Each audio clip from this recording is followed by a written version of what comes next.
Bob Dylan, but at this time she's so feminine, ultra feminine. I suppose this is one of the pleasures of, for you as a director.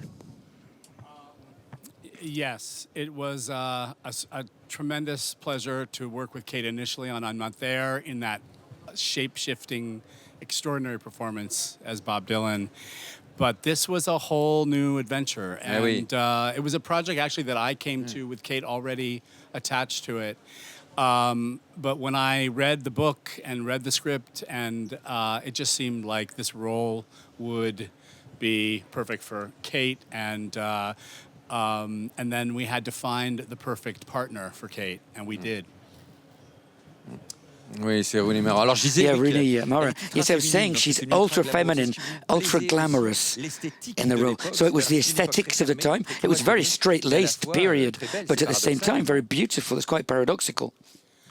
It is a unique time. It's really this strange transitional period at the early part of the 1950s, before the Eisenhower era really took hold and started to really transform what American sort of leisure life was like.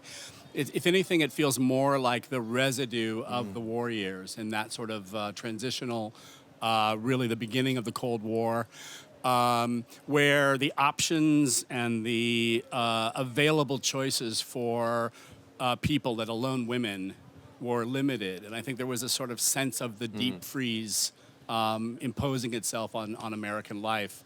And then within that climate, you find this very unexpected story of love in a very unexpected ways. Cate Blanchett, comment décrire votre personnage? Cate Blanchett, how would you describe your character at the beginning of the film? She's a sort of broken woman. She's broken inside, but at the same time, externally, she's magnificent, sumptuous, very dignified. How do you see her, Cate? Well, the challenge of playing a character who originated in a Patricia Highsmith story is that they're so elusive and enigmatic and mysterious, and I think Carol is quintessentially all of those things. So I don't know that she's broken. In a way, she knows completely who she is. It's just that she and her emotions, her sexual persuasions exist outside the norm. And I think what makes her unusual is that she's not a card-carrying member of any sexual persuasion. She's got a foot in both camps. She's a devoted mother. She has a sort of an unspoken understanding with her husband, as many heterosexual couples do about their, sexual relationship.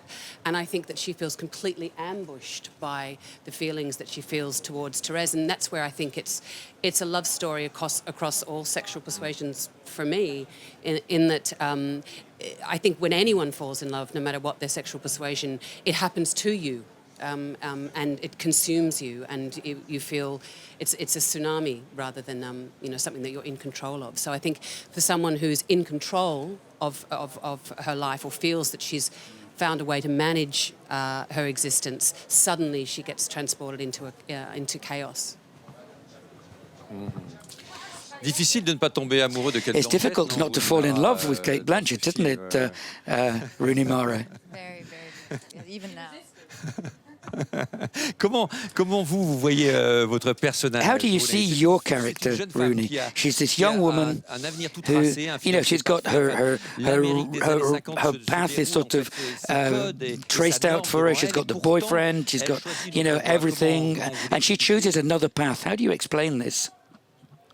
Well, I never thought of Therese as having her path sort of laid out for her. I mean, I think she's quite lost from the beginning of the story, even when she has, a job and the boyfriend and some sort of path laid out for her. I don't think she ever feels, even before she meets Carol, really quite sure about the future that is sort of laid out for her.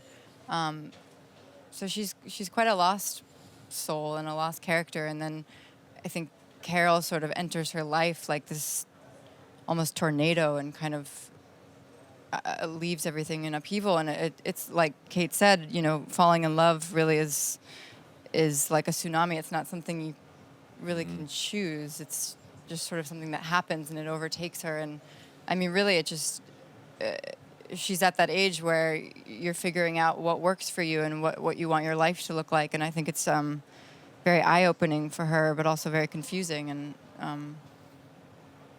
you know, especially during that time, it wouldn't be an easy thing to go with. Oui, ce n'était pas facile à Yes, it wasn't easy at the time, but things have changed, Todd Haynes. But is it a way as well of talking about the present, making a film like this? Well, it definitely is very much, makes us think very much about how far we've come from this particular time in history. But I think the starting point is really about, as both my partners have beautifully described, the sort of it's the state of being in love. When I first read the novel, Patricia Highsmith's novel, this is the only novel outside the crime milieu that she ever wrote, and the most personal novel that she ever wrote. And she was forced to publish it under a pseudonym for most of her life. But she applies the same kind of festering mentality to the subject of Therese, whose head we are locked inside, and when we read it, so that there's a direct line drawn between what happens to you when you fall in love and the sort of likeliness of the criminal mentality to the amorous mentality. How you're always concocting narratives and run-ins and potential fates, and the mind takes on this extremely potent and overheated quality. And what's really interesting in this story is that perspective shifts. We begin sort of with Therese, and by the end of the film, we've shifted completely to Carol, who is really, in many ways, the more amorous party by the end of the story. So that was a really interesting thing just to sort of track, I guess, from a directorial standpoint, but also from the acting standpoint. C'est-à-dire un film d'amour. So it's a love film like a thriller in a way. Is that right? Yes, very much. And that love puts us all into the margins and forces us to sort of act covertly. What's so interesting is that there was always a homoerotic sort of subtext to the criminal stories that Patricia Highsmith tells. And in this case, it's sort of inverted, where it starts with love, and love itself is against the law, this kind of love. And as these women sort of start to realize the repercussions of what their emotions are taking them into, then they really can start to articulate how they stand against the societal pressures. But at the beginning, it's a place where language itself starts to fall apart and meaning falls apart, and choices that they made in their lives beforehand no longer hold. Cate Blanchett. Cate Blanchett. La leçon qu'il faut tirer, il faut dire la vérité So, quoi qu'il arrive. you should tell the truth whatever happens. Is that the lesson, Cate Blanchett? I don't know that there's any lesson. It depends. I mean, I say to my children, you know, that you have to be quite judicious with the truth, and the truth is not a static thing. It's quite mutable. But I think that there's an essential, undeniable quality to the feeling that exists between the two women, and that when you feel that, the only way forward really is to abandon yourself to it. C'est vivre sa vérité. So living your truth. What was it like on the shoot for a young actress like you, Rooney? You filmed in Super 16. Todd, so the images are very, very beautiful. So I suppose the positioning has to be extremely precise. Don't you feel a bit sort of squeezed in? By the shooting on the film? Oui. No, I've shot on film before. I mean, I love shooting on film. It was like such a gift to be able to do that, and especially for this film being a period piece, it just, I don't know, there was something about shooting on film that just felt really authentic and right for what we were doing, and I loved it. Ça change quelque chose pour les comédiens, ça? Does it change something for the actors, the texture of the image?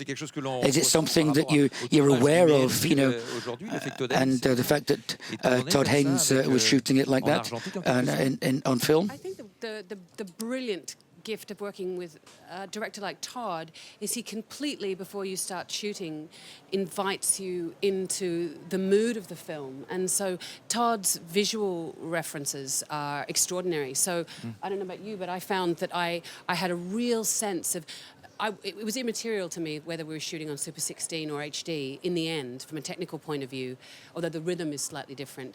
But it was more that I knew what the color palette of the film would be. I knew that there'd be, you had these amazing, and I wasn't aware of Vivian Maier's work, and then this incredible documentary was made about her last year. And so I felt I knew what the frame, what the mise en scène was. So I had a very strong sense of what the atmosphere would be. And how we were going to be looked at through doorways and keyholes, and the perspective of it, which was really useful. The reflections, We looked at a lot of, and discovered in the process of researching the film, a predominance of women behind the lens, shooting photojournalism and documentation and art photography during the early 1950s. Ruth Orkin, Esther Bublé, Vivian Myers, Helen Levitt were all active, putting their photos in Life magazine.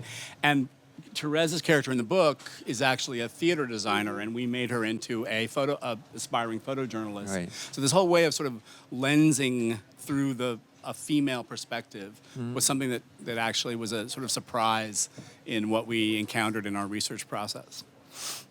In any case, it is beautiful. Well done. Congratulations to all three of you. Thank you all very, very much. For Carol, we're going to see everybody now in the press conference.